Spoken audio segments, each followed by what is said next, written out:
अस्सलाम वालेकुम व्यूअर्स, मेरा नाम है इरफान असगर। आप देख रहे हैं आपका पसंदीदा यूट्यूब चैनल जिस पे आप क्रिकेट के हवाले से बहुत सारी बातें, हर किस्म की इन्फॉर्मेशन जो है वो सुनते भी हैं और शेयर भी करते हैं और डिस्कस भी करते हैं। तो शुरू करते हैं क्रिकेट का डिस्कशंस का सिलसिला। और जो आज की सबसे पहली खबर है वो ये है कि रमीज़ राजा आजकल बहुत इन हुए हुए हैं और उन्होंने अभी पिछले दिनों भी जो है इस्लामाबाद में अपने PCB का बोर्ड का इजलास बुलाया, कराची में सॉरी बोर्ड का इजलास बुलाया और वहाँ जाके उन्होंने बड़े मज़े से वहाँ पे एक पूरा सेशन किया और उसके बाद एक प्रेस कॉन्फ्रेंस भी की। प्रेस कॉन्फ्रेंस में बड़ी मज़े की उन्होंने बातें की। उसमें उन्होंने तो कहा कि यार मुझे जो 3 महीने का भी टेन्योर पूरा हुआ है मेरा, और मुझे जो है वो थोड़ी सी गालियाँ कम पड़ी हैं। अगर मुझे ज़्यादा गालियाँ पड़ी तो मैं बड़े आराम से भाई जाके मैं दोबारा अपना जो मैं कर रहा था अपना कमेंट्री में वहाँ पर चला जाऊँगा। लेकिन मेरा ख्याल अभी मेरा फ्यूचर थोड़ा सा इसमें बेहतर है क्योंकि इसमें मुझे अभी तक कम गालियाँ पड़ी जितने PCB वालों को बेचारों गालियाँ पड़ती हैं, क्योंकि हालात भी उनके बेहतर हैं और चीज़ें काफ़ी बेहतर PCB की चल रही हैं। उसके अलावा उनसे जब पूछा गया पिचेस के हवाले से सारा, तो उन्होंने कहा कि हम कोशिश कर रहे हैं कि यहाँ पे जो है वो 2025 तक जो है इस्लामाबाद में एक नया स्टेडियम बने और वहाँ पे अच्छी सी पिच लगे और वहाँ पे उसके बाद जो हम करवानी है, हमने 2025 की जो चैम्पियंस ट्रॉफी करानी है वो फिर वहाँ पे कराई जाए। ये एक अच्छी खबर थी, बड़ी खबर थी कि यहाँ पे इस किस्म की चीज़ का प्लान हो रहा है। इसके अलावा ज़ाहिर बात है जब यासिर शाह के हवाले से जो है वो भी बात की और वो उन्होंने हम यही एक्सपेक्ट कर रहे थे और कह रहे थे कि उन्होंने कहा कि इसके बारे में हम इन्वेस्टिगेट कर रहे हैं, लेकिन अगर जो है वो कोई ऐसा मसला हुआ तो कोई सख्त किस्म का डिसिप्लिनरी एक्शन हम इसके ऊपर लेंगे ताकि आइंदा ऐसी कोई सूरत हाल ना आए। क्योंकि वो पहले ही बहुत सख्त हैं इस मामले में, क्योंकि उन्होंने जो स्पॉट्स फिक्सिंग वगैरह या मैच फिक्सिंग वगैरह के जो केसेस थे सारा कुछ उनको बहुत आड़े हाथों लिया था और एक पूरा एक उन्होंने आखिर तक आगे लोगों तक जो है वो एक चीज़ पहुँचाई थी कि जो लोग स्पॉट्स फिक्सिंग में किसी भी तरह किसी भी हवाले से जो है वो मैच फिक्सिंग में इन्वॉल्व रहे हैं उनको जो है वो अब PCB में जगह नहीं मिलेगी। जिसमें शर्जील खान के हवाले से भी नाम किसी का नहीं लिया, लेकिन आमिर ने तो बाकायदा कह दिया था, मोहम्मद आमिर ने, कि अगर मुझे PCB वापस रख भी लेता है तो इस केस पे इस चक्कर में इस चीज़ पे मुझे जो है दोबारा से हटा दिया जाएगा। तो ये बड़ी अच्छी खुशाइंद बातें हैं वैसे तो उसमें कि यार जो लोग पाकिस्तान को डिफेम करते हैं, जो पाकिस्तान का नाम सही तरह से आगे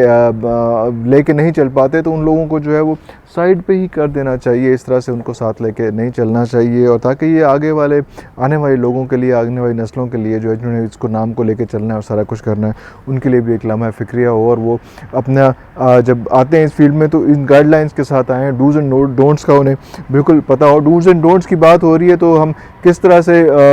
भूल सकते हैं कि आजकल शाहिद अफरीदी जो हैं वो एक चैनल पे, समाज चैनल पे बड़े अच्छे तरीके से बैठ के जो है क्रिकेट पे तबसरे कर रहे हैं। बड़ी इंटरेस्टिंग बातें हो रही हैं। एक तो उन्होंने इसी के हवाले से बात की पिचेस के हवाले से, जिसका रोना जो है वो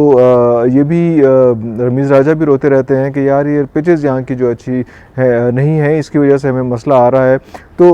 और फिर वो ड्रॉप इन पिचेस वगैरह के हवाले से बात हुई, सारा कुछ हुआ। शाहिद अफरीदी का भी उसमें यही पॉइंट ऑफ व्यू था कि यार यहाँ पे मैं जब अपने प्लेयर्स से, लोगों से बात करता हूँ, बॉलर से, तो वो कहते हैं कि जनाब हम जितनी भी जोर लगा लें, जितना भी मेहनत कर लें, वो बॉल जो है वो उठती नहीं है, इतनी डेड पिचेस होती हैं उसमें। इसकी वजह से जो है वो बैटर्स जो हैं वो इतने लंबे स्कोर मार रहे हैं, सारा कुछ कर रहे हैं। तो इसलिए इसका हमें ध्यान रखना चाहिए, इसके हवाले से करना चाहिए। लेकिन हमारा फोकस शायद यही वाला था कि हमें किसी तरह से उस पर ड्रॉप इन पिचेस की बजाय अगर यहाँ पे हम क्रिएट क्यों नहीं कर सकते, कौन सा ऐसा मसला, कौन से क्यूरेटर्स हैं जो इतने हाईली क्वालिफाइड और हाईली एक्सपेंसिव जो हैं वो सारा कुछ यहाँ पे हैं, लेकिन वो फिर ऐसी पिच क्यों नहीं बना सकते। तो उस पर हमें ज़्यादा फोकस करना चाहिए कि यहाँ पे वो पिचेस आएँ। आप फॉरेन पिचेस बुलाने की बजाय वहाँ से लोग बुलाएं और वो जहाँ पे आके हमारी पिचेस ठीक करके आएँ। और रमीज़ राजा ने, मैं एक बात भूल गया था ऐड कर लूँ, कि उन्होंने कहा कि मेरा फोकस जो है कि जब तक मैं पाकिस्तान को ऑस्ट्रेलिया के पिच पे ऑस्ट्रेलिया से नहीं हरा पाऊँगा, मैं चैन से नहीं बैठूँगा। बड़ी अच्छी बात थी वैसे ये उसमें, क्योंकि वो फोकस जो है ऑब्वियसली वो अक्टूबर 2022 का वर्ल्ड कप ही है जिस पे इस वक्त ज़्यादा हमारी टीमों का, सब टीमों का फोकस है। तो उसमें तो वो अच्छा है कि अभी से उन्होंने इसको टारगेट किया है कि वहाँ के लिए मैं किस तरह से कैसे लेके इन चीज़ों को करूँगा। बैक टू शाहिद अफरीदी, बहुत मज़े की बातें करते रहते हैं, वो कॉन्ट्रडिक्शन भी बीच में डाल देते हैं, खुद ही अपनी बातों को कॉन्ट्रडिक्ट भी कर देते हैं। एक तो उन्होंने जिस तरह से लास्ट हमने प्रोग्राम में, अगर आपने वीलॉग देखा है तो उसमें बड़ी बड़ी फोकस, बड़े तरीके से, बड़ी मेन हमने ये बात की थी कि शाहीन शाह अफरीदी जो हैं अभी उनको कैप्टन बनाना जो है वो बहुत अच्छी बात नहीं है। अभी उनमें उनमें उनमें टेम्परामेंट, उनमें टॉलरेंस, उनमें बर्दाश्त, उनमें वो ये चीज़ें अभी इतनी अच्छी नहीं है कि वो उसको लेके वो एज ए कैप्टन बना दिया जाए। और कैप्टन बनने के बाद सारी बात है, यस ड्रीम तो होता है किसी कैप्टन बनना, लेकिन कैप्टन बनने के बाद एक एटीट्यूड, बॉडी लैंग्वेज चेंज हो जाती है। तो अभी बहुत कुछ सीखना था शाहीन अफरीदी ने, तो उसको जो है वो लाहौर कलंदर्स ने कैप्टन बनाने के जो है वो शायद कोई अच्छी हरकत नहीं की, किसी और को ट्राई कर लेते, जैसे भी कर लेते, अभी उसको फोकस करते। तो शाहिद खान अफरीदी ने भी जो है वो यही कहा कि यार मेरी कोशिश ये थी कि मैंने इसको कहा था कि कम से कम 2 साल ठहर जाओ, अपनी बॉलिंग पे फोकस करो और बॉलिंग को पे कंसंट्रेट करो, 2 साल बाद फिर कैप्टन बनने का जो है वो सोचना। और ज़ाहिर बात है उन्होंने कहा कि वो भी अफरीदी है तो उसने ना मैं किसी की सुनता था ना वो उसने किसी की सुनी और वो कैप्टन बन गया है। अच्छा, ये बातें हो रही हैं, सारा कुछ होते होते इसी के साथ साथ उन्होंने एक और बात कर दी कि उन्होंने कहा कि जब बाबर आजम को कैप्टन बनाया जाता था तो उस वक्त मैं उसकी मुखालफत कर रहा था कि मेरा नहीं ख्याल था कि बाबर आजम को कैप्टन बनाया जाए इतनी जल्दी और वो